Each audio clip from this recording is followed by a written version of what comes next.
समझ नहीं आया, ये भैया लोग बहुत जोर से बोल रहे हैं राधे राधे, लेकिन राधे राधे आधे आधे बोल रहे हैं, पूरे पूरे बोलो ना राधे। हाँ जी बात, तो लगे कम से कम आप सुन रहे हो। तो सुंदर बात बताई कि प्रभु मैं इसलिए चिंतातुर हूँ कि मैं पृथ्वी लोक को सबसे उत्तम लोक समझता था और पूरी पृथ्वी लोक पे घूमा, और सबसे पहले कहाँ गया? तीर्थों को। पुष्करम च प्रयागम च काशी गोदावरी तथा हरे क्षेत्र कुरुक्षेत्र श्रीरंगम देखो सुंदर बात है। सबसे पहले नारद जी महाराज ने पुष्कर का नाम लिया है, इसके बाद में प्रयाग का, जहाँ पर आज मेला लगा हुआ है महाकुंभ का, तो वह दूसरे नंबर पे आया। पुष्कर पहले नंबर पे क्यों आया?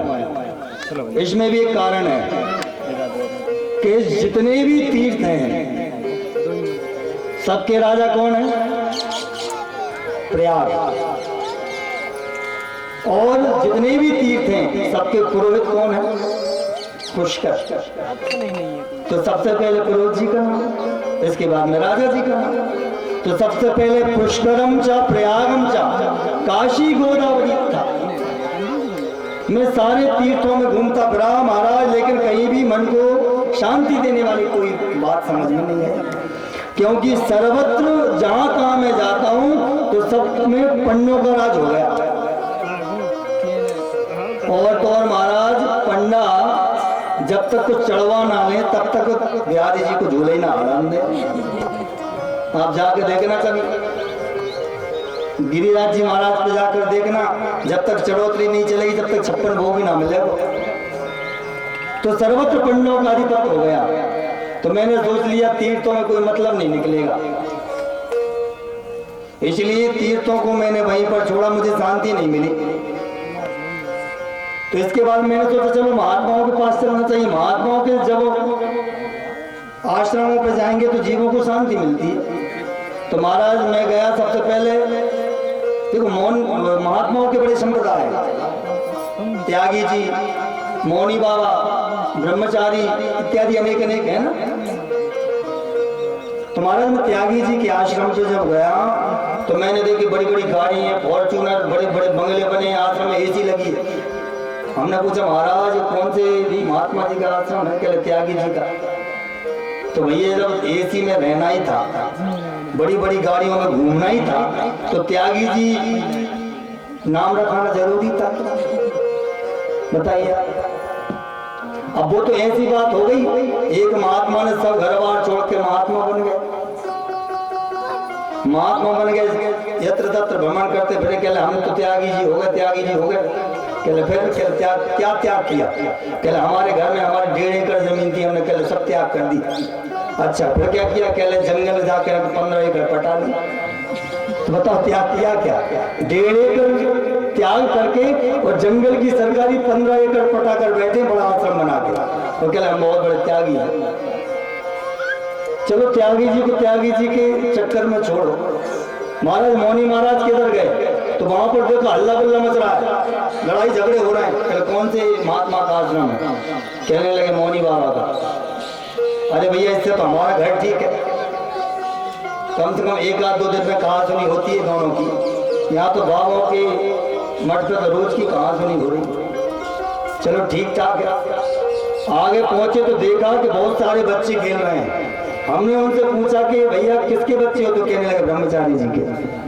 बताओ ऐसी ऐसी परिभाषा बदलनी कि नहीं बदलनी?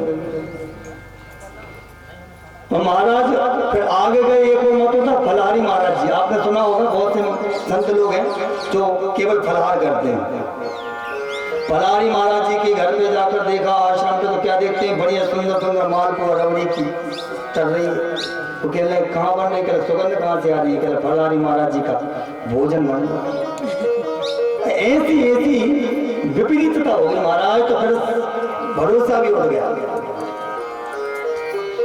लेकिन एक सुंदर बात बताएं, महात्मा लोगों के पास कितनी भी संपत्ति हो, लेकिन वह उसमें लिप्त नहीं रहते। अब एक दृष्टांत से जरा आप समझ लीजिए कि एक महात्मा एसी फर्स्ट क्लास के डिब्बे में यात्रा कर रहे थे, वो वहीं पर एक सेठ जी भी यात्रा कर रहे थे। सेठ जी के पास में 2 सूटकेस थे बड़े बड़े, तो महात्मा के पास भी 2 सूटकेस थे बड़े बड़े। तो सेठ जी बैठे और महात्मा जी बड़े आके सामने वाली बर्थ पे आकर बैठ गए, क्योंकि उनका रिजर्वेशन बगल वाली सीट पे था। अब सेठ जी कह रहे बताओ, त्यागी जी बन गए, महात्मा बन गए, लेकिन सुख सुविधा जीवन से नहीं गई। अरे जब बाबा जी बन गए तो जनरल में कर लेते सफर, क्या जरूरत थी एसी वाले डिब्बे में आने की, आकर बैठने की। इनको यहाँ पर सुख चाहिए।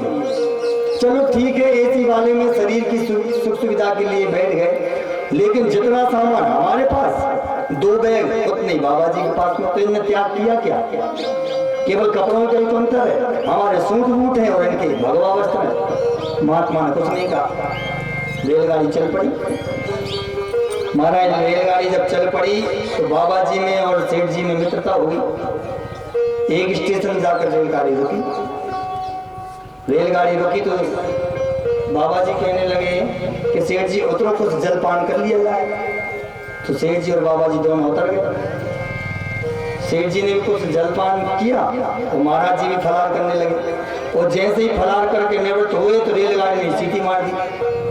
तो सेठ जी की अब धड़कन तेज, बाबा जी उठो, रेल जाने वाली है। तो बाबा